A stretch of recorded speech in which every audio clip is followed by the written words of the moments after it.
India में election तो हो गया है और मोदी साहब भी मेरा ख्याल है आ रहे हैं, तो पॉलिसियों का तसलसल होगा और क्या इम्पैक्ट पड़ेगा पाकिस्तान पे और ख़ित्ते के ऊपर? अच्छा आसिफ, इंडिया के इलेक्शंस बड़े दिलचस्प इलेक्शन हुए। मेरी बड़ी ख्वाहिश थी, जिसे कहने ख्वाब था, कि मैं इंडिया के इलेक्शन कवर करूं एज ए जर्नलिस्ट। आपको पता है इस रीजन का सबसे बड़ा इलेक्शन है, इस रीजन का क्या पूरी दुनिया के सबसे बड़े बड़ी इलेक्शन डेमोक्रेसी है। ठीक है, तो खैर वो तो ज़ाहिर नहीं हुआ। हमने उनको, उनके जर्नलिस्ट को नहीं आने दिया, उन्होंने ज़ाहिर हमें नहीं आने दिया।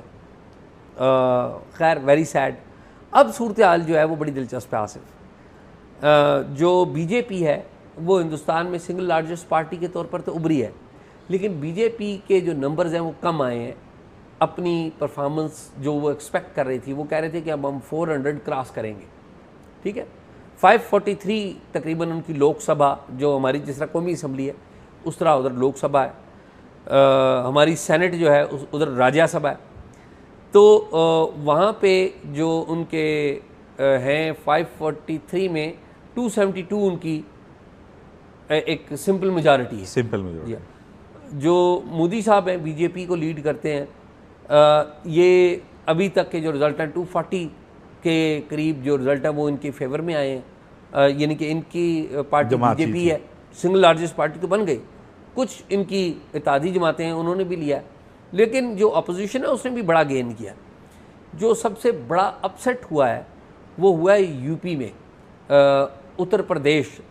यूपी का हमारे यहाँ चूँकि हम पाकिस्तान में हिंदुस्तान के हवाले से ज़्यादा हम जानते हैं महाराष्ट्र को, मुंबई को जानते हैं। वहाँ पे फिल्म एक वो है, क्योंकि यहाँ पर लोग हिंदुस्तान की फिल्म बड़ी देखते हैं।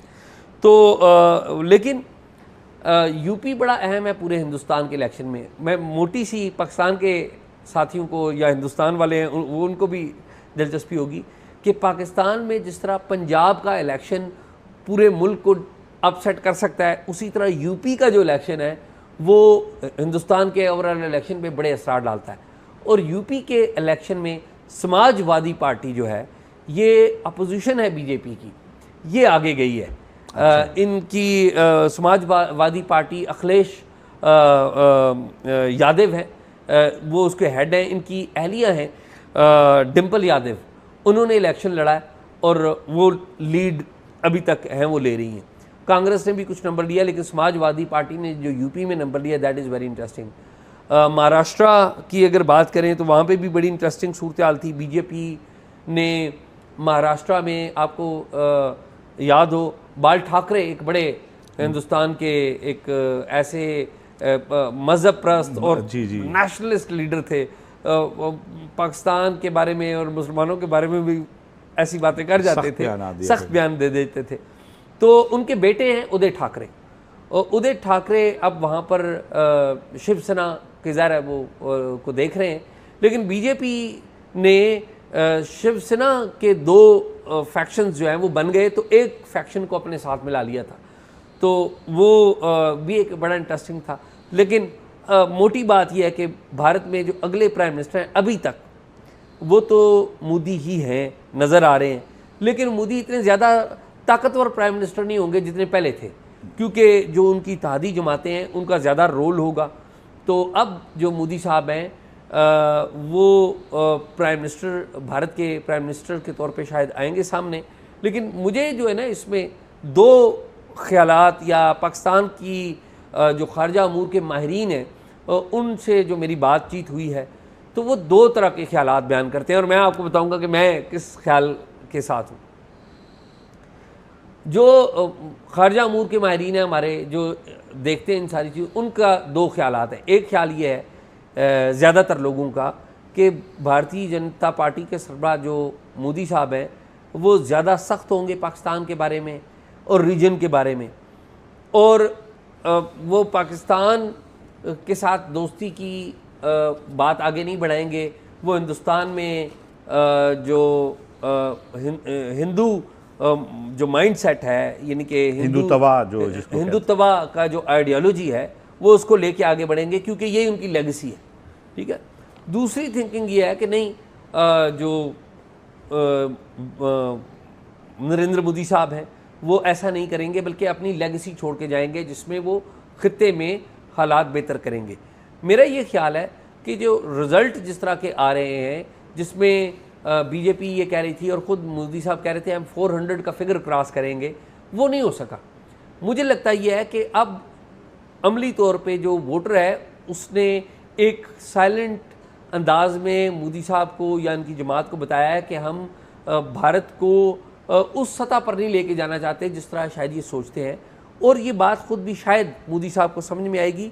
और मोदी साहब, मेरा ये ख्याल है कि वो दुनिया की एक बड़ी डेमोक्रेसी के सरबराह हैं, उनकी ख्वाहिश यही होगी, जो मुझे लगता है, मेरी खुशफहमी है, वो करेंगे क्या मुझे नहीं पता, मुझे लगता है ये है कि वो ना सिर्फ पाकिस्तान के साथ बल्कि चीन के साथ भी अच्छे ताल्लुकात बनाएंगे, और रीजन में जहाँ पर बाकी उनके मफादात हैं, और अपने मफादात के लिए, ये नहीं कि हमारी मोहब्बत के लिए, अपने मफादात के लिए, हिंदुस्तान के मफाद के लिए वो बेहतर ताल्लुकात बनाएंगे और चीज़ों को आगे बढ़ाएंगे। तो ये मेरी थिंकिंग है। और मैंने आपको बता दिया कि हमारे डिप्लोमेट्स दो तरह के ख्याल रखते हैं। ज़्यादातर का ख्याल ये है कि वो अपना जो सेकुलर इंडिया का या लिबरल इंडिया का जो कॉन्सेप्ट है, जिसको मोदी साहब डैमेज कर रहे थे, उसको आगे बढ़ाएंगे और डैमेज करते रहेंगे, और हिंदू जो थिंकिंग है, अपनी रिलीजियस थिंकिंग, उसको आगे बढ़ाएंगे। लेकिन मैं इस ख्याल से सहमत नहीं रखता, मेरी दूसरे नुक्ता नज़र से ज़्यादा कुर्बत है। तो ये अभी तक की वहाँ पर सूरत हाल है। लेकिन ना इसमें एक छोटी करिए बात, आप बात करें, इसमें ना सिग्नल क्या है जो हमारे पढ़ने के सिग्नल।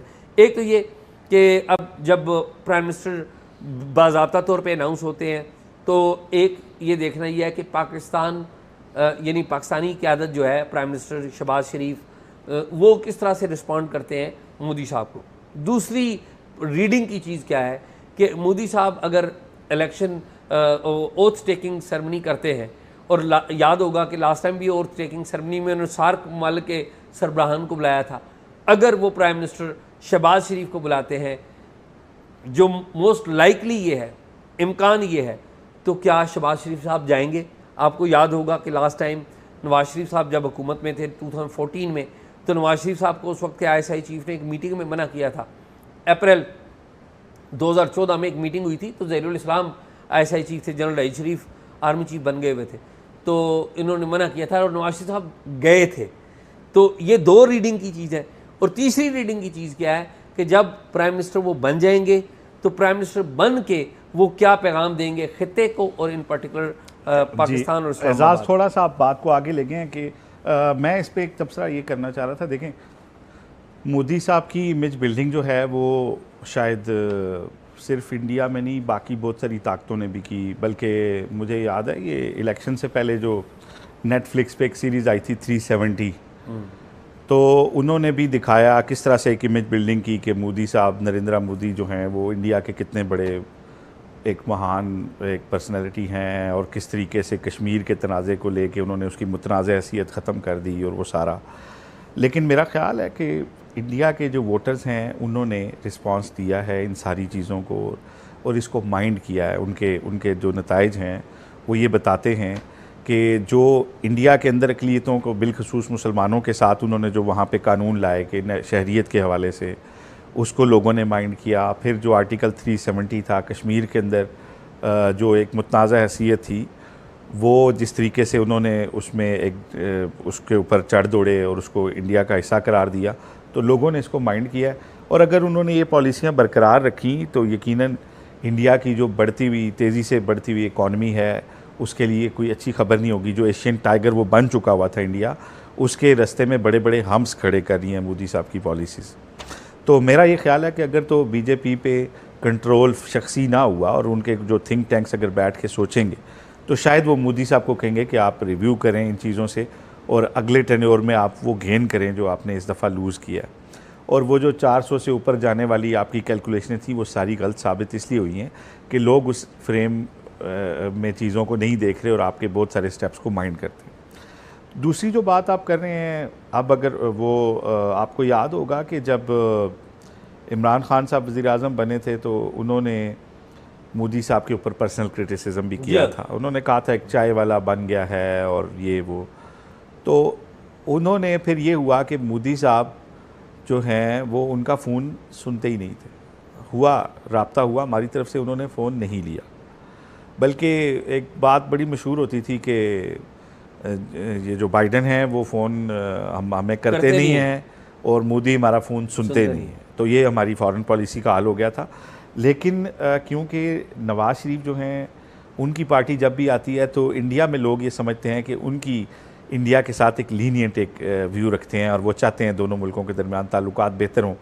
शायद वहाँ पे एक अच्छा मैसेज जाता होगा जब उन्हें पता चलता होगा कि मियाँ नवाज़ शरीफ ने अपनी जो रिहाइशगाह है उसका नाम भी अपने इंडिया के आबाई इलाके के नाम के ऊपर रखा हुआ है, जाती उमरा। जैसे अमृतसर का गांव है ना, जैसे हमें पता चले कि पिंडी से जाने वाले किसी बंदे ने इंडिया में अपनी रिहाइश का नाम पिंडी रखा हुआ है तो हमें एक फील होगी उसके बारे में अपनाइयत के यार वो तो।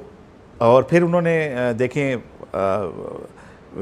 वाजपेयी ये मोदी साहब अफ़गानिस्तान से वापसी पे मियाँ साहब के दौर में उनकी एक कॉल पे लैंड हो गए थे और सिक्योरिटी सारा उसको नज़रअंदाज करते हुए हेली पे उनके घर आए और बड़ा उस वक्त प्रोपेगेंडा किया गया कि इनके पास वीज़े क्यों नहीं थे और ये। और बाद में जब अपनी हुकूमत आई पीटीआई की तो फिर वो फ़ोन भी नहीं सुनते थे, ठीक है ना। तो खैर ये बात लंबी हो जाएगी लेकिन एजाज, लेकिन मैं इसमें आपने बड़ी दिलचस्प बात कर दी है जी। मैं ये समझता हूँ एजाज एक अगर उन्होंने दावत दी तो मेरा ख्याल है वज़ीर आज़म पाकिस्तान ज़रूर जाएंगे कि ख़ित्ते को फ़ायदा होगा अगर दोनों मुल्क आपस में कुछ चीज़ों के ऊपर सेटलमेंट करते हैं कश्मीर को ज़हन में रखते हुए। ऐसा नहीं है कि कश्मीर को नज़रअंदाज करके, तो बहुत सारे एवेन्यूज़ खुलेंगे। आसिफ मैं क्विकली, क्योंकि आपने बात इतनी खूबसूरत पैराए में की है ना, तो मैं कहता हूँ कि एक कॉन्टेक्स्ट बताना हमें बहुत ज़रूरी है।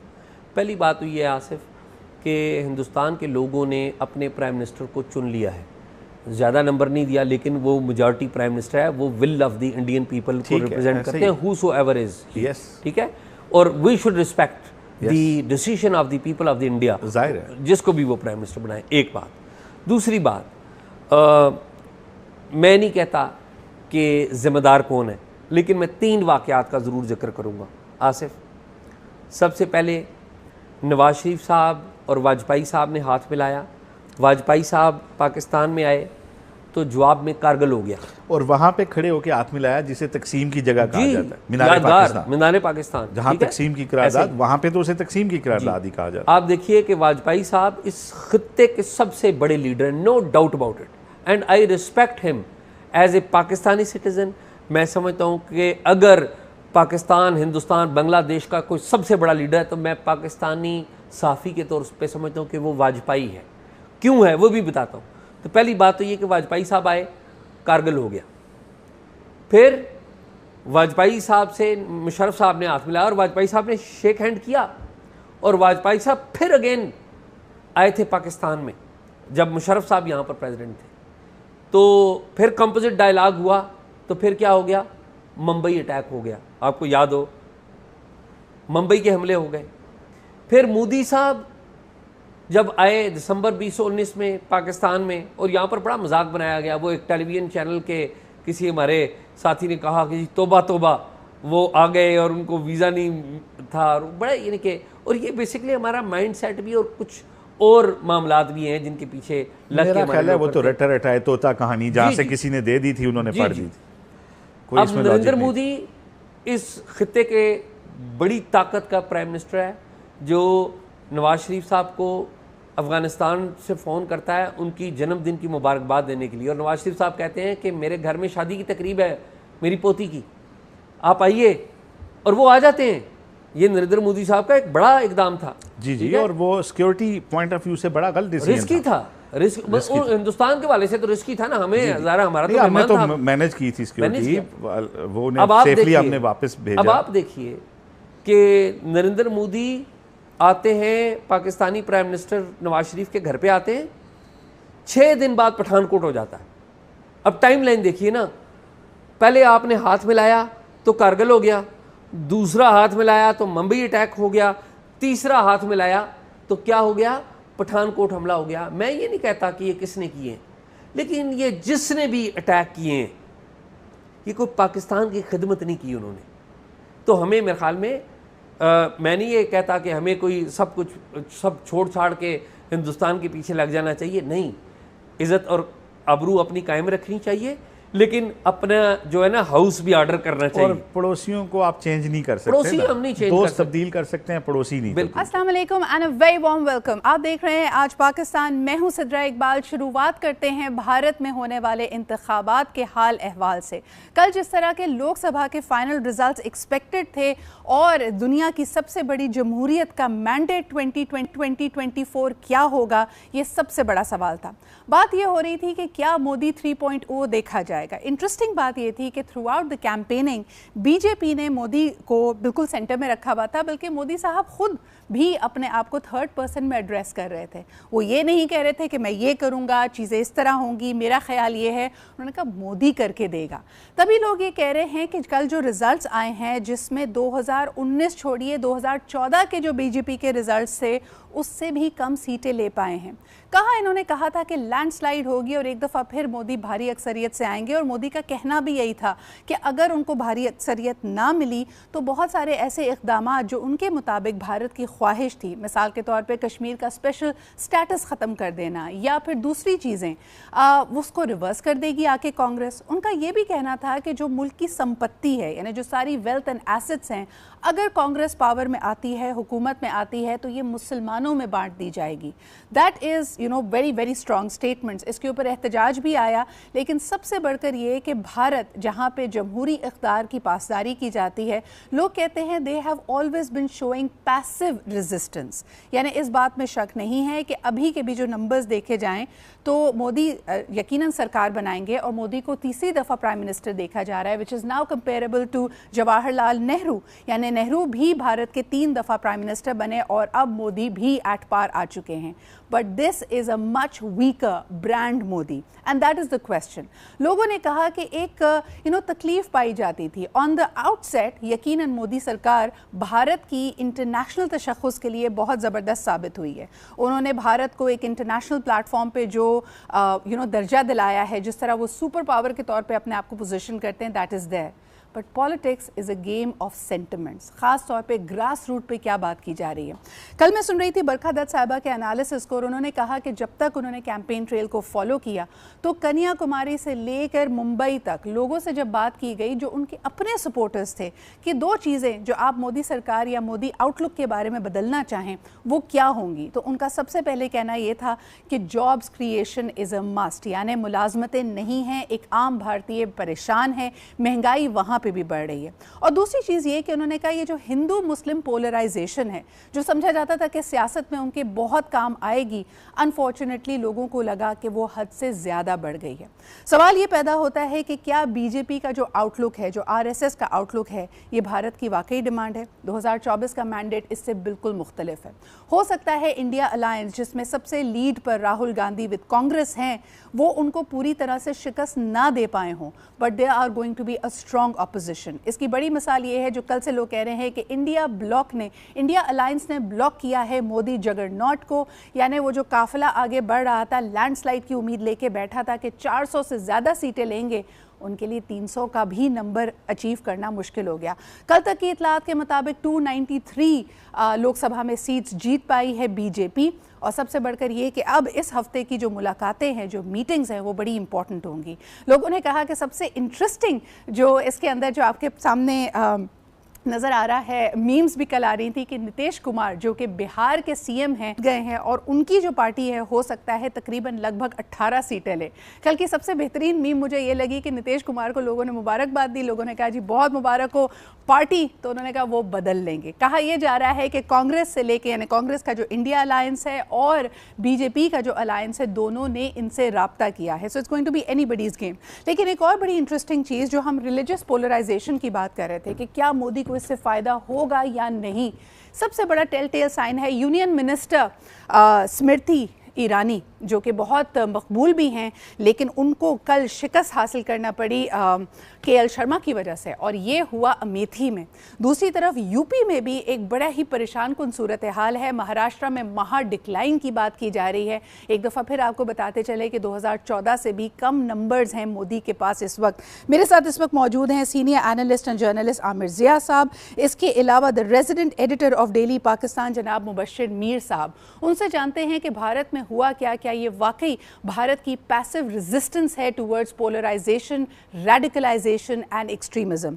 अस्सलाम वालेकुम Aamir and good morning Mubashir, thank you very much for joining us this morning. Aamir, what's your reaction to the polls? लोग कह रहे थे 10-20, यानी कॉमन सेंस ये कहती थी 10-20 सीटें कम होंगी, लेकिन जिस तरह का डिक्लाइन बीजेपी ने देखा है, आपकी क्या एनालिसिस है? यकीनन भारत के जो है ना बड़ी सियासी मंजरनामे में ड्रामाई आपको तब्दीली के आसार नजर आते हैं, लेकिन अगर कोई ये कि जो हिंदुत्व का जगरनॉट है वो डीरेल हो गया, पटरी से उतर गया, ऐसा नहीं है। अभी भी कि बीजेपी सिंगल लार्जेस्ट पार्टी है। जो मैंने आखिरी पढ़ा था कि 240 सीट्स उनके पास हैं, वो यकीनन अपने इत्तेहादियों के साथ मिलकर 272 का जो वहाँ का मैजिक फिगर है उसको यकीनन अब लेंगे। गालिब 2 की बात हो रही है, आपने भी फरमाया कि 293 हो गया है, तो हो सकता है तब्दीली आई हो।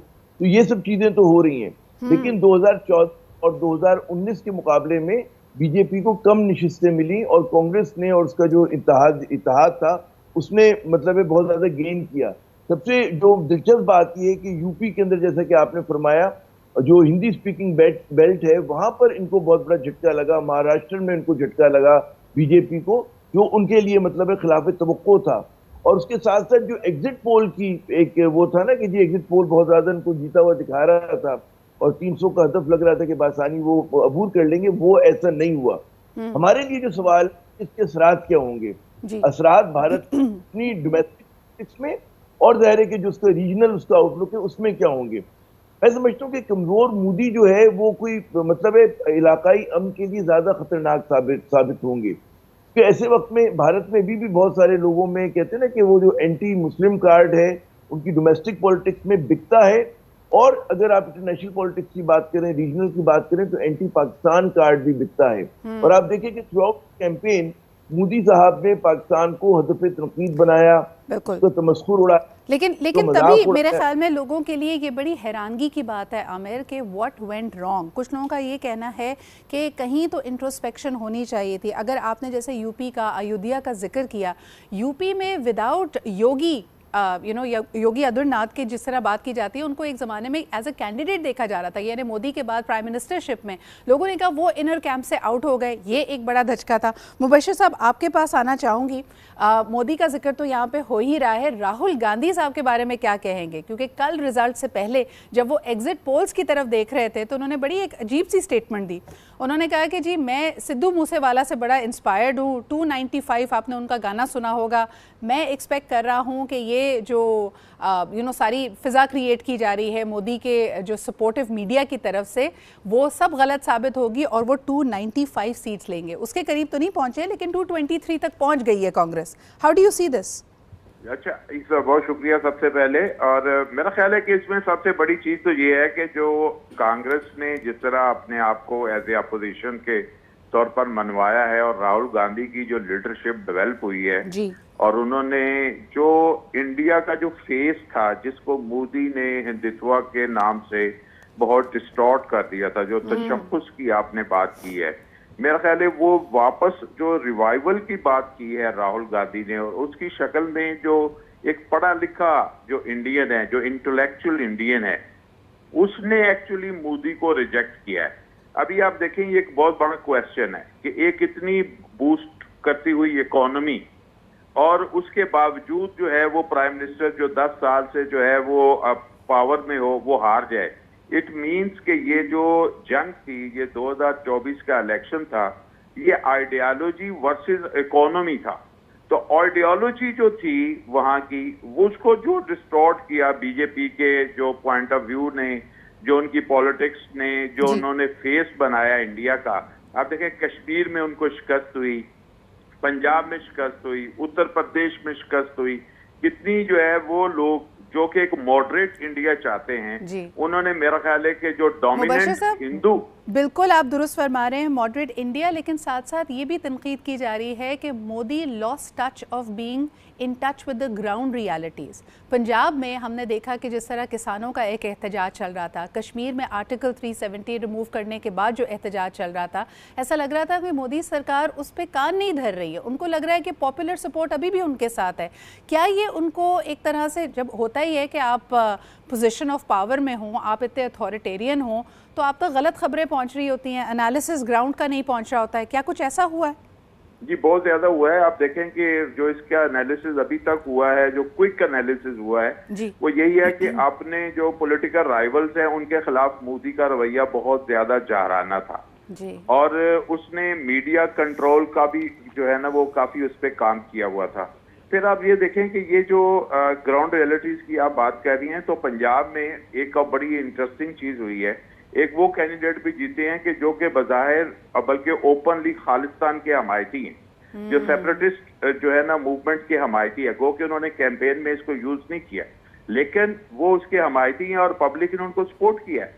अच्छा, ये इधर उधर आप देखें, बिल्कुल मुबश्शिर साहब, ये पॉइंट मैं आमिर के पास लेके जाना चाहूँगी। आपने इस पे कमेंट भी नहीं किया। आमिर, मुझे बताइए, राहुल गांधी का ये कहना, मैं सिद्धू मूसेवाला के 295 गाने से इंस्पायर्ड हूँ, इस पे कल बड़ी वहाँ पे बहस हो रही थी। Arnab Goswami was completely losing it. आप कैसे देखते हैं, इनका क्या कहना है? Because people were again pointing out कि सिद्धू मूसेवाला वाज ओपनली अ खालिस्तानी हिमायती। जी बिल्कुल, देखिए कांग्रेस ने यकीनन बहुत ज्यादा गेन किया है, लेकिन अगर आप ये समझें कि मोदी बिल्कुल रूल आउट हो गए, या मोदी को अगर छोड़ें, आप जो स्कूल ऑफ थॉट है जारहाना कौम परस्ती का, वो खत्म हो गया, वो ऐसा नहीं है। इतना ज्यादा हमें उस पर खुशियां नहीं मनानी चाहिए, बल्कि मैं हमेशा कहता हूँ कि कांग्रेस भी वही काम करती आई है। अगर आप तारीख उठा के देखें, जो बीजेपी ने बहुत हद तक किया है, लेकिन उसका जो अंदाज होता है, आपके प्रेरोगेटिव को एक कदम आगे लेकर चलते हैं। यू आर एब्सोल्युटली राइट कि Modi is still a reality. The fact is कि वो तीसरी दफ़ा प्राइम मिनिस्टर बनने जा रहे हैं।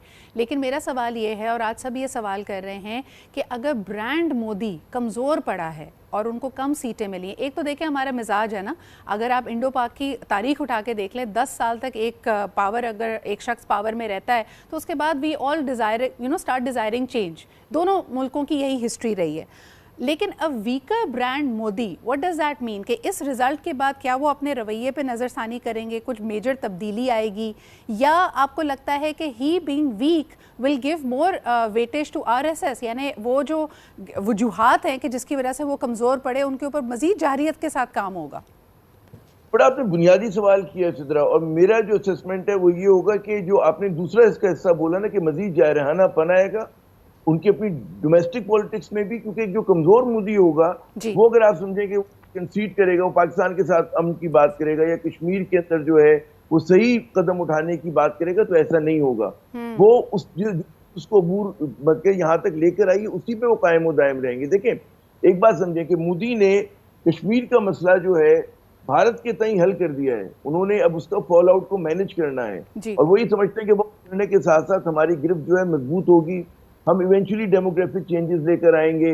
पाकिस्तान माशी बुरान का शिकार है, कमजोर है, तो पाकिस्तान से जितना अर्सा हम बात नहीं करेंगे, स्लिपरी स्लोप पर है, हमें ज्यादा फायदा होगा, क्योंकि फ्यूचर में देखते हैं कि पाकिस्तान ज्यादा एक उनको कमजोर ताकत के तौर पर नजर आ रहा है। मैं उनके सस्पेंड की बात जी, तो वहां पर उनके जो वो होगा वो उसी तरह रहेगा। हमें देखना ये है कि ब्रांड मोदी दोबारा स्ट्रेंथन कैसे होगा। हर मेरे ख्याल में पावर में रहने वाला, अथॉरिटी में रहने वाला शख्स ये गुमान में आ जाता है कि वही अक्ले कुल है, वही सबसे ज़्यादा कायम और दायम रहने वाली अथॉरिटी है।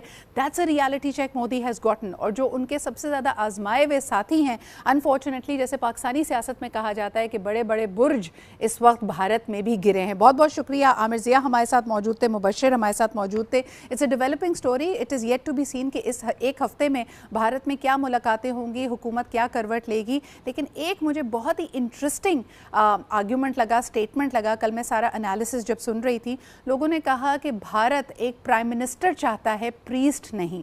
तो ये जो रिलीजियस पोलराइजेशन का फ़ायदा उठाते हुए शायद मोदी साहब ने चार धाम की यात्रा की, राम मंदिर वो जाते हैं, और उनका जो तशख़्ख़ुस है, जो उनका ब्रांड इमेज है, वो एक प्रीस्ट या एक पंडित जैसा होता जा रहा था, जो कि ठीक है विजडम की गद्दी पर समझा जाता है, लेकिन आम भारत के मैंडेट ने इसके खिलाफ अपनी रेजिस्टेंस का इजहार ज़रूर किया है। करोड़ों लोग ऐसे हैं जो पहले कैंप मोदी में थे, इस दफ़ा उन्होंने वोट नहीं दिया है।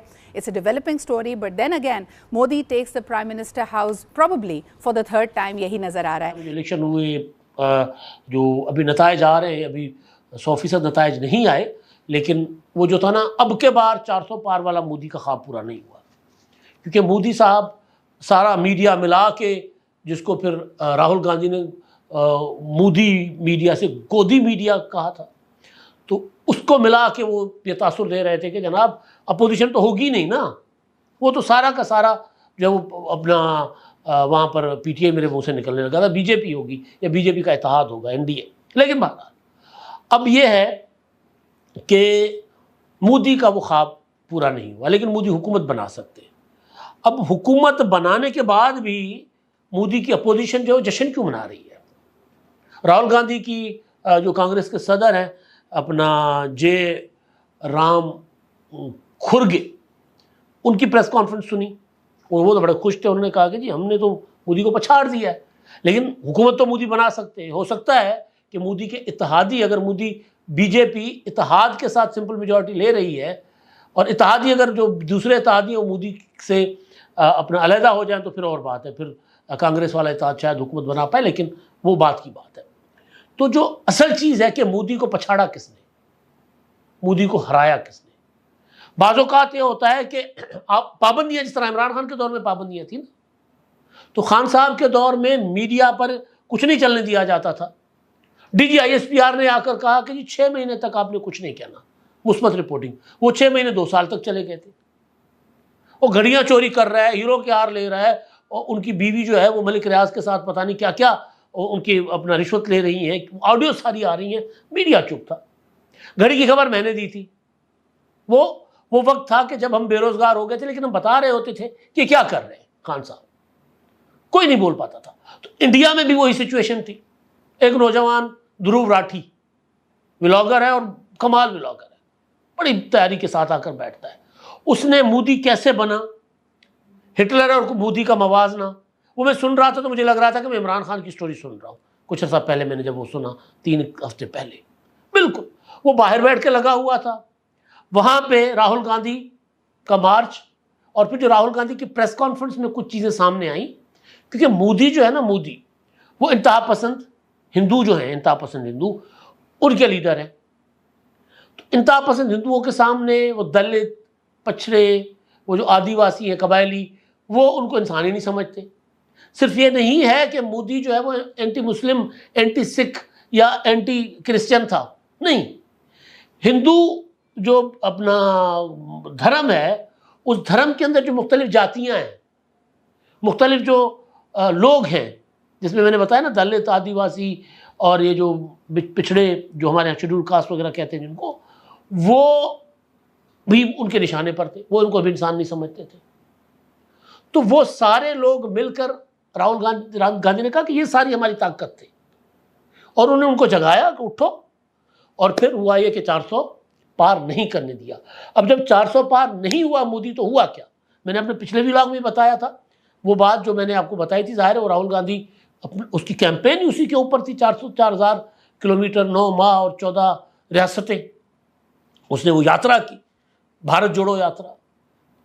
तो वो असल ये था कि अगर मोदी 400 पार कर गया तो संविधान को, आइन को, इंडिया के दस्तूर को बदल देगा, और इंडिया के दस्तूर को बदल देगा तो इंडिया मिट जाएगा, भारत मिट जाएगा। तो ये, और वो मोदी करने ही जा रहा था। वो जो अपने एक उनके नज़र में वो जो उनका धर्म, जो मोदी की नज़र में, मैं किसी मज़हब की बात नहीं कर रहा, मोदी की नज़र में जो था ना, वो वाला धर्म वहाँ पर मुसल्लत करता। जिस तरह हमारे यहाँ कई लोग इंतहा पसंद अपनी मर्जी का लेकर आ जाते ना आइडियोलॉजी, तो वहाँ पर फिर किसी इंसान के लिए इंडिया रहता ना, तो उसको उन्होंने रोक दिया। तो ये बड़ी कामयाबी थी और मोदी की ये बहुत बड़ी शिकस्त थी।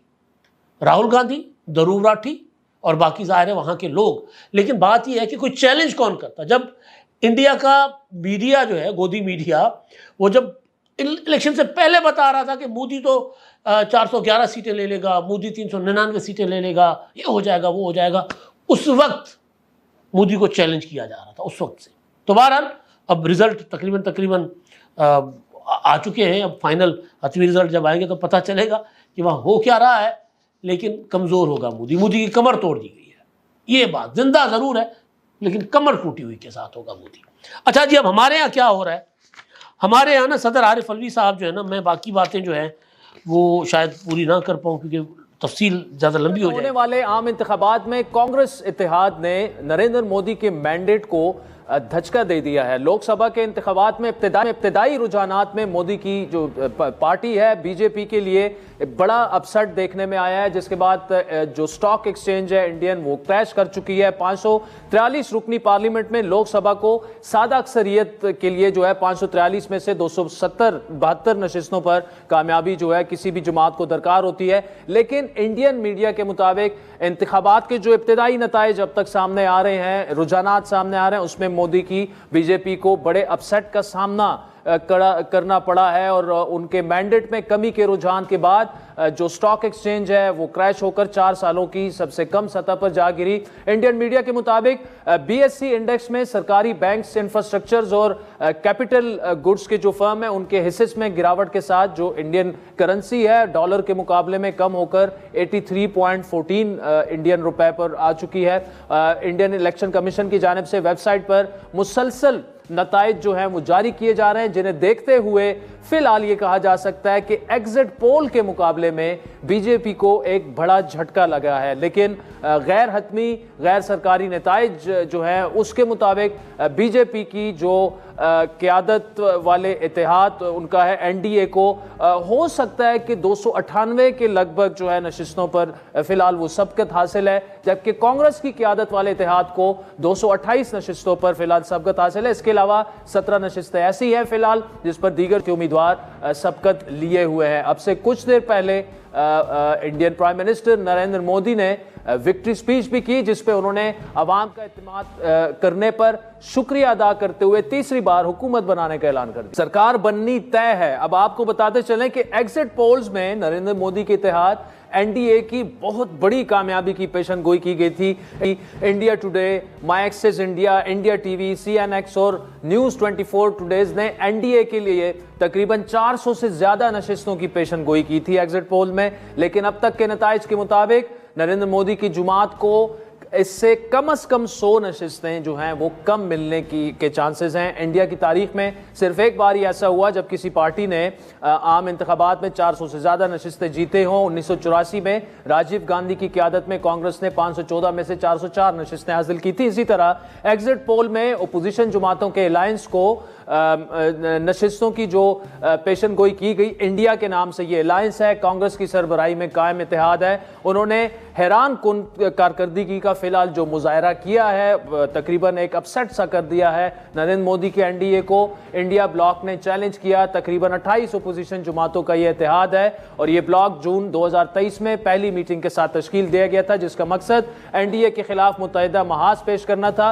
अपोजिशन जमात इंडियन नेशनल कांग्रेस ने एग्जिट पोल को भी मुस्तरद कर दिया था और तकरीबन उनकी बात सही साबित हो रही है। कांग्रेस के जो लीडर हैं राहुल गांधी, उनके मुताबिक ये एग्जिट पोल नहीं बल्कि मोदी मीडिया पोल हैं, जबकि आम आदमी पार्टी ने भी मोदी की कामयाबी पर मबनी एग्जिट पोल्स के नताइज को ये कहकर मुस्तरद किया कि ये नताइज फर्जी है। राहुल गांधी ने दीगर साथियों के हमरा प्रेस कॉन्फ्रेंस भी की और कहा कि अवाम ने मुतफिका फैसला सुना दिया है कि उन्हें नरेंद्र मोदी नहीं चाहिए। चुनाव इंडिया गठबंधन और कांग्रेस पार्टी सिर्फ एक राजनीतिक दल के खिलाफ नहीं लड़ी थी। ये चुनाव हम बीजेपी, एक राजनीतिक दल, हिंदुस्तान के इंस्टीट्यूशंस, हिंदुस्तान का जो पूरा गवर्नेंस का स्ट्रक्चर है, इंटेलिजेंस एजेंसीज, सीबीआई, ईडी, ये सब, आधी जुडिशरी, इन सब के खिलाफ हम लड़े थे। लड़ाई संविधान को बचाने की थी। मेरे माइंड में था कि हिंदुस्तान की जनता अपने संविधान के लिए एक साथ खड़ी होकर लड़ जाएगी और यह सच साबित हुआ। यहां आपको एक दिलचस्प बात बताते चलें कि अगर नरेंद्र मोदी मुसलसल तीसरी बार इख्तियार में आते हैं तो वो हिंदुस्तान के पहले वजीर आजम पंडित जवाहरलाल नेहरू के लगातार 3 बार वजीर आजम बनने का रिकॉर्ड बराबर कर सकते हैं। माहिरीन की राय में नरेंद्र मोदी का दोबारा इंडिया का वजीर आजम बनना जो है पाकिस्तान के लिए कैसे खुशाइंद होगा, नहीं होगा, क्योंकि बीजेपी कश्मीर पर बात करने के लिए रजामंद नहीं है। मुमकिन नहीं है कि पाकिस्तान भारत ताल्लुकात जो हैं वो बहाल होने जाएं और कश्मीर पर बात ही ना हो। दूसरी जानिब साबिक वज़ीर आज़म नवाज शरीफ ने 28 मई की तकरीर में वज़ीर आज़म शहबाज शरीफ को मुखातिब करते हुए इंडिया के साथ बातचीत शुरू करने का इंदिया भी दिया था। इंडियन पार्लियामेंट में ये खबर दी गई कि पाकिस्तान ने 5 धमाकों से आज जवाब दे दिया है हमारे धमाकों का। उसके बाद फिर वाजपेयी साहब लाहौर तशरीफ लाए और हमसे आके यहाँ पे मुआहदा किया।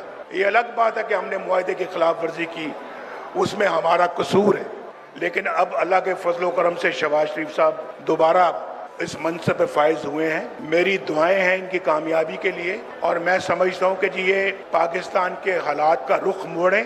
इंडिया में आने वाली हुकूमत के साथ इसके खित्ते के साथ साथ बिलखुसूस खुद इंडिया में बसने वाले अवाम पर क्या असरात हो सकते हैं? क्या पाकिस्तान इंडिया बातचीत का दोबारा आगाज़ हो सकता है? अब चूंकि इलेक्शंस जो हैं वो ख़त्म हो चुके हैं, इन तमाम मामलात पर बात करने के लिए हमें ज्वाइन कर रहे हैं इंडियन पॉलिटिशियन भी हैं और अटल बिहारी वाजपेयी के वो तर्जुमान रह चुके हैं और ज़बरदस्त कॉलमिस्ट हैं। सुदेंद्र कुलकर्णी साहब हमारे साथ इंडिया से मौजूद है और आगे चलकर हमें ज्वाइन करेंगी पाकिस्तान की मारूफ मुसन्निफ और सफ़ीर इंडियन अमेरिका में भी रह चुकी हैं डॉक्टर मलिया लोधी साहिबा। और नाज़रीन अब आगाज़ करेंगे गुफ्तगू का कुलकर्णी साहब से। सुदेंद्र जी नमस्ते, thank you very much for joining अस और सलाम भी कबूल कीजिएगा। ये बताइएगा कि ये कितना बड़ा अपसेट हुआ है? एग्जिट पोल कुछ और कह रहे थे, नताइज अब तक जो सामने आए हैं, तो कितना बड़ा ये अपसेट है बीजेपी के लिए? देखिए, सबसे पहले ये भारत की जमहूरियत के लिए एक बहुत बड़ी अचीवमेंट है। भारत दुनिया का सबसे बड़ी डेमोक्रेसी है और आज फिर एक बार भारत ने साबित कर दिया कि हम peacefully free and fair election के जरिए लोग अपना वर्डिक्ट दे सकते हैं। और आज जो वर्डिक्ट आया है, इस वर्डिक्ट में नरेंद्र मोदी और उनकी पार्टी भारतीय जनता पार्टी को भी एक बहुत बड़ा झटका मिला है।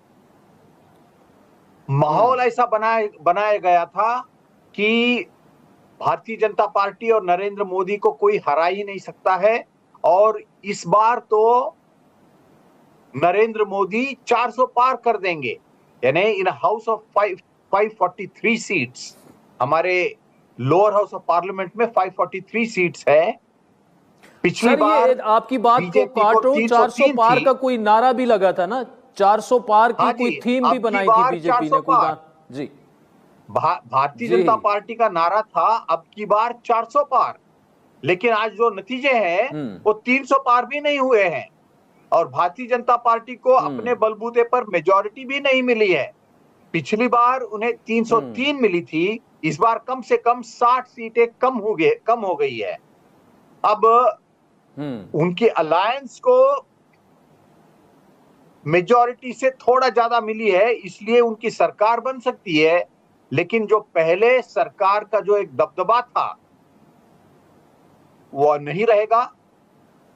ऑपोजिशन बहुत मजबूत बन गया है, जो हमारे मजबूत जमहूरियत के लिए, डेमोक्रेसी के लिए, कॉन्स्टिट्यूशनल वैल्यूज के लिए, भारत में सामाजिक भाईचारे के लिए एक बहुत बड़ी विक्ट्री है।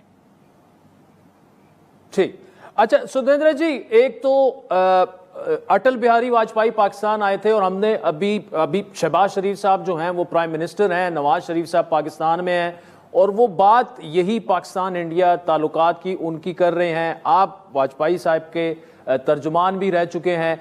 अब ये जो रिजल्ट्स आए हैं, what does that mean for the peace between two countries? क्या आप समझते हैं कि बात जो है वो उस तरफ जा सकती है या पाकिस्तान के साथ जो ताल्लुकात हैं वो अब कैसे डील होंगे? क्योंकि अक्सर कहा जाता है ना, सरहद पर तनाव है, क्या फिर कोई चुनाव है? तो अब चुनाव तो खत्म हो चुका है, अब उसके बाद क्या ये मामला उस तरफ जा सकता है?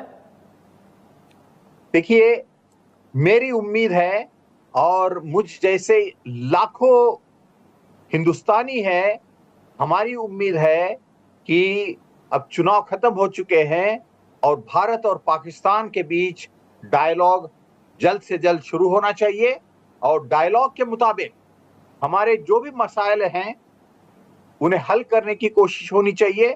100% हल भी ना हो, लेकिन हमारे बीच दोस्ती और कोऑपरेशन का एक नया चैप्टर शुरू हो जाए। क्योंकि अटल बिहारी वाजपेयी जी कहा करते थे कि हम हिस्ट्री बदल सकते हैं, ज्योग्राफी नहीं। हम दोस्त बदल सकते हैं लेकिन किसी नहीं बदल सकते हैं। भारत और पाकिस्तान पड़ोसी हैं और हमेशा के लिए पड़ोसी रहने वाले हैं। तो पड़ोसी होकर क्यों हम दुश्मनी और परमानेंट तनाव के बीच क्यों रहे? इससे ना तो हमारा फायदा है ना पाकिस्तान का फायदा है। तो इसलिए हम जैसे लोग हम भरपूर कोशिश करेंगे कि नरेंद्र मोदी जो फिर एक बार प्रधानमंत्री प्राइम मिनिस्टर बनने जा रहे हैं, हम उनसे कहेंगे और भारतीय जनता पार्टी के लोगों को कहेंगे, हम अपोजिशन के लोगों को भी कहेंगे कि अब एक नेशनल कंसेंसस बन जाए भारत और पाकिस्तान के बीच अच्छे रिश्तों को बनाने के लिए। और हम उम्मीद करते हैं कि पाकिस्तान में भी सभी पार्टी के लोग और जो आपकी जो एस्टैब्लिशमेंट है उस एस्टैब्लिशमेंट के लोग भी एक कंसेंसस बनाए कि भारत के साथ अब अच्छा रिश्ता बनाना है जो पाकिस्तान के हित में है, पाकिस्तान के इंटरेस्ट में, इंडिया के कुलकर्णी जी, मुझे जाते हुए जी एक मैं आपसे पूछना चाहूंगा कि इन इंतखाबात में राहुल गांधी, क्योंकि आपने उनकी वहां पे आई बिलीव कैंपेन वगैरह भी चलाई, बहुत मेहनत की है उन्होंने चलते चलते, आखिर में क्या अब वो एक्सेप्टेबिलिटी आ गई है? ये रिजल्ट ये शो कर रहे हैं कि कांग्रेस की जो अपनी पार्टी है और इंडिया के जो अवाम है वो उनको एज ए लीडर अब तस्लीम करना शुरू हो गए हैं आखिरकार?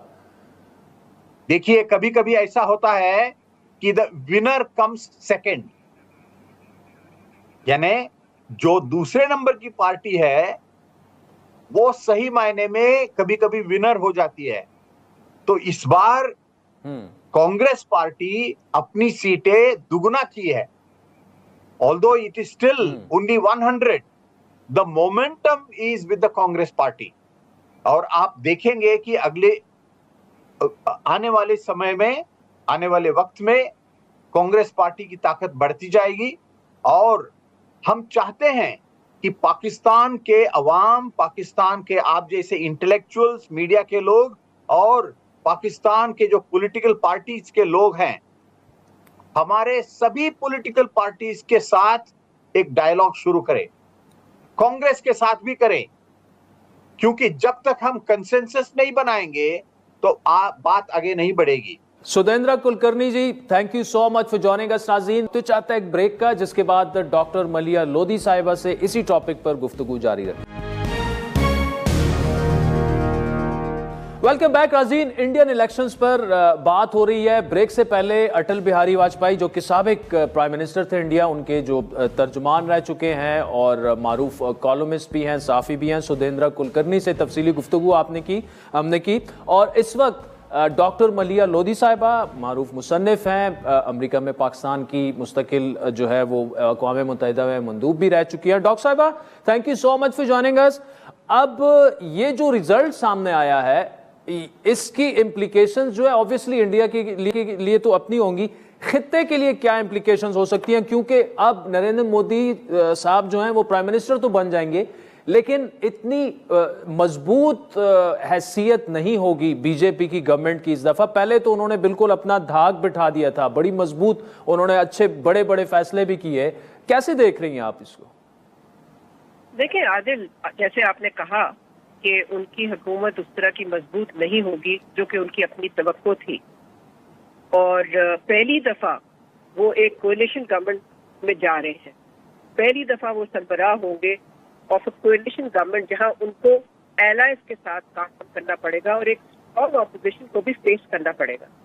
मेरा ख्याल है इस वजह से, जहां तक खित्ते का ताल्लुक है, तो इस वजह से उनका फोकस कम से कम शुरू में डोमेस्टिक कंसोलिडेशन पे होगा, यानी कि अंदरून जो मामलात है उस पे उनकी तवज्जो ज्यादा होगी। और फिर ये कि आपको याद होगा कि इलेक्शन कैंपेन में उन्होंने किस किस्म की पाकिस्तान बैशिंग की थी और किस किस्म के अल्फाज भी इस्तेमाल किए थे मुसलमानों के लिए और पाकिस्तान के लिए। तो अगर आप उसको सामने रखें तो हम ये नहीं कह सकते कि वो सिर्फ इलेक्शन रेटरिक था, इसलिए कि इस किस्म के जो ख्यालात हैं वो डीपली हेल्ड बिलीफ हैं बीजेपी के। तो उस हवाले से भी मैं समझती हूँ कि जहाँ तक पाकिस्तान का ताल्लुक है तो एक हार्डलाइन पॉलिसी जो मोदी गवर्नमेंट ने इख्तियार की थी, मैं नहीं उसमें कोई तब्दीली देखती। और साथ साथ अगर उनकी हुकूमत एक कमजोर हुकूमत होती है तो फिर तो कमजोर हुकूमतें क्या करती हैं? वो तो यही करती है ना कि वो बाहर जो मुल्क होते हैं उनको ब्लेम करती है फॉर मुख्तलिफ चीजों के लिए। और पाकिस्तान बैशिंग तो उनकी पुरानी आदत है, जैसे मैंने आपको बताया। तो मैं नहीं समझती कि कोई प्रोस्पेक्ट्स बड़े अच्छे हैं या ब्राइट है कि किसी किस्म की डायलॉग रिज्यूम होगी इंडिया और पाकिस्तान के दरमियान, कम से कम नियर टर्म में तो मैं नहीं देखती। अच्छा, तो इसमें डॉक्टर साहब जो अगर हम पाकिस्तान की बात करें तो देखें, नवाज शरीफ साहब जो हैं वो इससे पहले वाजपेयी साहब खुद चल के आए थे और उन्होंने 2-3 दिन पहले स्टेटमेंट भी दी कि जी वो जो मुआहदा हुआ था वो हमने उसकी खिलाफ वर्जी की और गलती जो थी वो हमारी थी और हमें मतलब बात करनी चाहिए। इससे पहले फॉरेन मिनिस्टर जो है वो भी कह चुके हैं कि बात होनी चाहिए। और तो इस एंड पे फिर किस अप्रोच के साथ चला जाए? क्या हमें बिल्कुल इस तरह पब्लिकली कहना चाहिए कि जी हम तो बिल्कुल बातचीत के लिए तैयार, और वहां से वो कहेंगे जी हमने बैठना ही नहीं आपके साथ? आदिल देखिए, ताली तो 2 हाथ से बजती है। तो हमें तो अभी मेरा ख्याल है इंतजार करना चाहिए। हमारी एक वेट एंड सी पॉलिसी होनी चाहिए।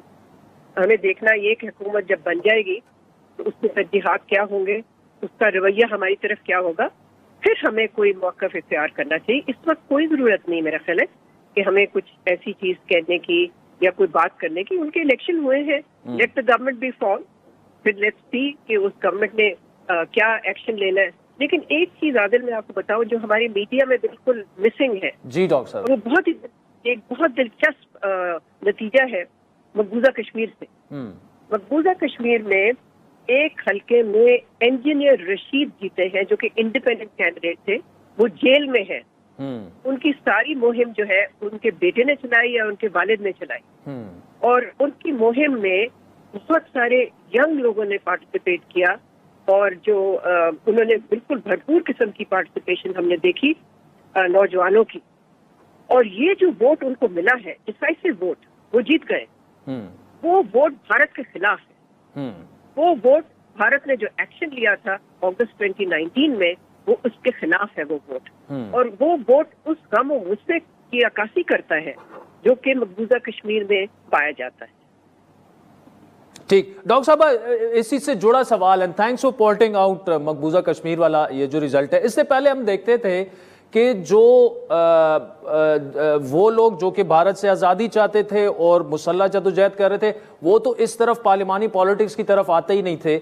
लेकिन अब वो लोग जो कि आज़ादी पे बिलीव करते हैं, पाकिस्तान से इल्हाक पे बिलीव करते हैं, उनका पार्लिमानी सियासत की तरफ आना जो है, क्या ये एक नया रुझान है? नहीं, देखिए आदिल, मैंने तो आपको अभी एक एग्जांपल दिया है जी कि अगर उन्होंने वोट इस्तेमाल किया है और अगर वो बाहर निकले तो वो क्या कहने को निकले? वो ये कहने को तो नहीं निकले कि हम भारत का हिस्सा है। वो ऐसे शख्स के लिए उन्होंने वोट दिया जो कि भारत ने इसको जेल में डाला हुआ है, जो कि कश्मीर की आज़ादी की बात, उसको आखिर क्यों डाला हुआ है जेल में? उसको टेररिज्म चार्ज पे डाला हुआ है। मगर असल इश्यू तो ये है कि वो हिमायत करता है मकबूजा कश्मीर की भारत से आज़ादी पे।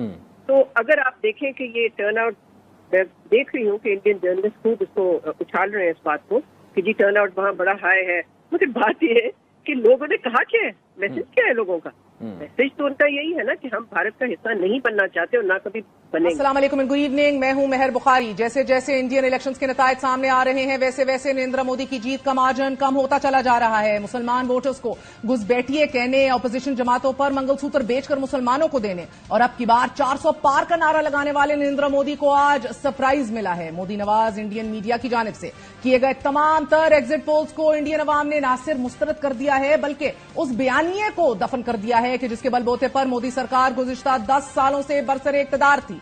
आज सुबह से ही इंडियन स्टॉक मार्केट दबाव का शिकार रही। 6000 पॉइंट्स की मंदी देखी गई और सरमायाकारों के 30,000 करोड़ डूब गए। गुज़िश्ता 10 सालों में क्या हुआ, इस पर बात करने से कबल ये बताना अहम तरीन है कि बिला शिरकत गैरे 1.5 अरब लोगों पर बराह रास्त हुक्मरानी करने वाले नरेंद्र मोदी की सरकार बीजेपी के गढ़ समझे जाने वाले इलाकों से भी बीजेपी को शिकस्त हुई है। 7 मरहलों में होने वाले लोकसभा इंतखाब में 543 नशिस्तों पर इलेक्शन हुआ और अब तक के नताइज के मुताबिक बीजेपी की सरबराही में कायम इत्तेहाद एनडीए 291 यानी कि 291 सीट्स पर आगे है, जबकि कांग्रेस की क़यादत में कायम इत्तेहाद इंडिया 234 सीट्स पर सबकत लिए बैठे हैं, जबकि 17 नशिस्तों पर दीगर जमातों की उम्मीदवार आगे दिखाई दे रहे हैं। और अब यह वाज़ेह हो गया है कि मोदी वजीर आजम तो शायद बन जाएंगे, मगर उनका मद्दे मुकाबिल राहुल गांधी के जिसे वो कौन राहुल कहकर पुकारते थे और ललकारते थे, मजबूत ऑपोजिशन की सूरत सामने खड़ा होगा। इसको बचाने का काम हिंदुस्तान के सबसे गरीब लोगों ने किया है। देश ने नरेंद्र मोदी जी को साफ कह दिया है कि हम आपको नहीं चाहते हैं। And this is the main thing that this election has said. The country has unanimously and clearly stated, we do not want Mr. Narendra Modi and Mr. Amit Shah to be involved in the running of this country. We do not appreciate the way they have attacked the constitution. गिनती के आगाज पर एक मौके पर ऐसा भी time आया कि जब राहुल गांधी की सरबराही में इत्तेहाद 274 सीटों के साथ आगे और मोदी इत्तेहाद एनडीए 244 नशिस्तों पर जीत रहा था। हिंदुस्तानी सहाफियों का यह कहना है कि एनडीए इत्तेहाद इलेक्शन जीतकर शायद मोदी को वजीर आजम बनवाने में कामयाब हो जाए, लेकिन इंडियन अवाम ने मोदी के नफरत और दुश्मनी के बयानियों को मुस्तरद कर दिया है कि जिसको सेक्युलर इंडिया की जीत करार दिया जा रहा है। नरेंद्र मोदी ने अपनी इलेक्शन कैंपेन में नफरत का प्रचार किया, खुलेआम किया, अनअपॉलोजेटिकली किया, डंके की चोट पे किया। तीरों का शिकार मुसलमान और कांग्रेस रहे। एक मौके पर नरेंद्र मोदी कांग्रेस पर तंकीद करते हुए यहां तक कह गए कि कांग्रेस वाले हिंदू खवातीन के मंगलसूत्र बेचकर पैसे मुसलमानों में तकसीम कर रहे हैं। माताओं बहनों का मंगलसूत्र अब सलामत नहीं रहेगा, ये कांग्रेस ने कहा है। इन परिवारवादी लोगों ने देश के लोगों को लूटकर अपना इतना साम्राज्य बना लिया है। आज तक इन्होंने अपनी अकूट संपत्ति से देश के किसी गरीब को कुछ नहीं दिया। अब इनकी नजर देश के लोगों की संपत्ति पर पड़ गई है। फिर नरेंद्र मोदी ने एक तकरीर में मुसलमानों के लिबास पर तंकीद शुरू कर दी। साथ ही यह भी कह दिया कि कांग्रेस वाले मटन खाकर मुगल जमाने की याद ताजा कर रहे हैं। कांग्रेस वाले और उसके साथी क्या कर रहे हैं? उनकी बात चलती नहीं है तो आगजनी फैला रहे हैं। ये आग लगाने वाले कौन है वो उनके कपड़ों से ही पता चल जाता है। 26 अप्रैल को नरेंद्र मोदी ने इलेक्शन कमीशन में 400 सीटों की मांग करते हुए कहा कि अगर 400 सीटें ना दी तो कांग्रेस कश्मीर में 370 को खत्म न कर दे और राम मंदिर पर बाबरी ताला लगा देगा। मोदी को 400 सीटें चाहिए ताकि मैं कांग्रेस और इंडी गठबंधन की हर साजिश को रोक सकूं। मोदी को 400 सीटें चाहिए ताकि कांग्रेस कश्मीर में धारा 370 को फिर से वापस लाकर के चिपका न दे, खेल बिगाड़ न दे। मोदी को 400 सीटें चाहिए ताकि कांग्रेस अयोध्या में राम मंदिर पर बाबरी ताला ना लगा दे। सादा अल्फाज में नरेंद्र मोदी का नफरत का बयानिया नाकाम हो चुका है तो दूसरी तरफ राहुल गांधी ने अपनी इलेक्शन कैंपेन में मसाइल को उजागर किया। एक मौके पर उन्होंने नरेंद्र मोदी को डिबेट की चितवानी दे दी। किसी से भी डिबेट करने को तैयार हूं, प्रधानमंत्री से। मैं प्रधानमंत्री को जानता हूं, प्रधानमंत्री मुझसे डिबेट नहीं करेंगे। जहां मोदी सरकार ने मुसलमानों और कांग्रेस को तंकीद का निशाना बनाए रखा, वहीं आम आदमी पार्टी के रहनुमाओं को गिरफ्तार करके जेलों में भी डाला गया। दिल्ली के वजीर आला अरविंद केजरीवाल को इलेक्शन से फकत 1 माह कबल गिरफ्तार कर लिया गया। उनके अलावा आम आदमी पार्टी के 5 से जायद रहनुमाओं को मुख्तलिफ चार्जेस पर इंतखाबी रेस से बाहर कर दिया गया, मगर फिर इलेक्शन से 21 दिन कबल केजरीवाल को जमानत देते हुए इंडियन सुप्रीम कोर्ट ने कहा कि केजरीवाल की गिरफ्तारी एक्स्ट्रा ऑर्डिनरी सिचुएशन है। साथ ही ये भी पूछा कि इन्फोर्समेंट डायरेक्टरेट को अगर 16 माह कबल ही पता था कि केजरीवाल लिकर स्कैम यानी कि शराब के स्कैम में मुलव्विस है, तो उसके मास्टरमाइंड भी है, तो उन्हें पहले गिरफ्तार क्यों नहीं किया गया और उनकी गिरफ्तारी इलेक्शन से कबल ही क्यों की गई, और वो कौन से सबूत थे कि जिसकी बुनियाद पर गिरफ्तारी की गई। जैसे ही केजरीवाल को रिहा किया गया तो उन्होंने तकरीर करते हुए कहा कि मोदी ने मुझे गिरफ्तार करके ये पैगाम दिया है कि मुल्क वन नेशन वन लीडर की तरफ से जा रहा है। मैं मोदी जी को कहना चाहता हूं, भ्रष्टाचार से अगर लड़ाई लड़नी है तो केजरीवाल से सीखो। तुम देश के सारे चोर उचक्के डकैतों को अपनी पार्टी में शामिल कर लो और केजरीवाल को जेल भेज दो और कहो मैं भ्रष्टाचार के खिलाफ लड़ रहा हूं। तो आप भ्रष्टाचार के खिलाफ नहीं लड़ रहे प्रधानमंत्री जी, आप देशवासियों को बेवकूफ मत समझो। एक बेहद खतरनाक मिशन चालू किया हुआ है प्रधानमंत्री जी ने, बहुत ही खतरनाक। उस मिशन का नाम है one nation one leader. Lok Sabha के इलेक्शन हो गए हैं, बीजेपी इत्तेहाद की पोजीशन कमजोर हुई है। अगर गुज़िश्ता इलेक्शन को देखा जाए तो 2019 में बीजेपी 303 नशिस्तों पर जबकि इत्तेहादी जमातों ने 50 सीटें जीतकर हुकूमत बनाई थी, मगर उस वक्त कांग्रेस इत्तेहाद यूनाइटेड प्रोग्रेसिव अलायंस महज 93 सीटें हासिल कर सका था। भारतीय आइन के मुताबिक 272 से जायद नशिस्तें जीतने वाली जमात या इत्तेहाद हुकूमत बना सकता है। उम्मीद अब भी की जा रही है कि नरेंद्र मोदी तीसरी बार वज़ारत उज़्मा का हल्फ उठाएंगे, लेकिन इस इलेक्शन में इंडियन पब्लिक ने बहुत से सरप्राइजेस दिए हैं। अयोध्या में बाबरी मस्जिद की जगह राम मंदिर तामीर करने के बावजूद बीजेपी अयोध्या की नशिस्तें भी हार गई है। समाजवादी पार्टी के उम्मीदवार ने बीजेपी उम्मीदवार को 30,000 वोटों से शिकस्त दे दी है। यहां यह भी अहम है कि अयोध्या के इलाके फैजाबाद में 80% आबादी हिंदुओं पर मुश्तमिल है। स्मृति ईरानी, अजय मिश्री तैनी, अर्जुन मुंडा, राजीव चंद्रशेखर, बड़े बड़े नाम, बीजेपी के बड़े बड़े रहनुमा इलेक्शन हार चुके हैं। यूनियन मिनिस्टर संजीव बालियान भी इलेक्शन हार चुके हैं। बीजेपी और इत्तेहादी मणिपुर, वेस्ट बंगाल, हरियाणा, उत्तर प्रदेश और राजस्थान से भी हार चुके हैं। इसके अलावा हालिया इलेक्शन में कम से कम 30 सीटें ऐसी थीं कि जो बीजेपी ने 2019 में जीती थी। 2001 से 2014 तक गुजरात के वजीर आला रहने वाले नरेंद्र मोदी ने जब 2014 में वजारत उज़्मा का हल्फ लिया तो ऑपोजिशन के साथ साथ उन्होंने आजाद मीडिया को भी खत्म कर दिया। मुखालिफ आवाजें खामोश कर दी गईं। आजाद मीडिया की जगह गोदी मीडिया ने जन्म ले लिया कि जिसके बाद मुतअद्दिद सहाफियों और यूट्यूबर्स ने यूट्यूब का सहारा लेते हुए मोदी की पॉलिसीज को एक्सपोज किया। एनडीटीवी को सिर्फ इस वजह से निशाना बनाया गया क्योंकि सहाफी रावेश कुमार तवात्तर से मोदी की पॉलिसीज को तंकीद का निशाना बनाते रहे, सवाल उठाते रहे, इंडियन मीडिया को गोदी मीडिया करार देते रहे। मोदी के करीबी समझे जाने वाले गौतम अदानी ने चैनल खरीद लिया ऑफिशियली और इसके बाद रवीश कुमार ने इस्तीफा दे दिया और अपना यूट्यूब चैनल ऑफिशियली स्टार्ट कर दिया। इसी तरह ध्रुव रिठाई हो या देशभक्त हो, ये बड़े बड़े नाम, ये सहाफी सच और तस्वीर का दूसरा रुख हिंदुस्तान की आवाम के सामने रखकर एक काउंटर नैरेटिव पेश करते चले गए, जिसकी वजह से आज बड़ा सरप्राइज देखने को मिला है। आज हिंदुस्तानी अवाम ने वजीर आजम के उम्मीदवार नरेंद्र मोदी को शायद वैसा ही सरप्राइज दिया है जैसा पाकिस्तानी अवाम ने नवाज शरीफ को 8 फरवरी के दिन दिया था।